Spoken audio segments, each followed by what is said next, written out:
Most people use ChatGPT to write emails from scratch, but that's not the best way to use it.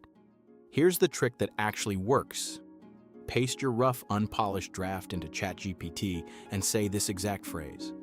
Rewrite this to sound confident, clear, and professional, without losing my original meaning. The difference is insane. Your rambling 2-paragraph message becomes a sharp, 5-line email that gets responses.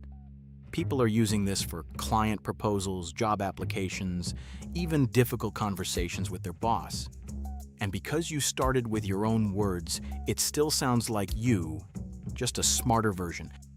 Try it on your next email, and you'll never write one from scratch again.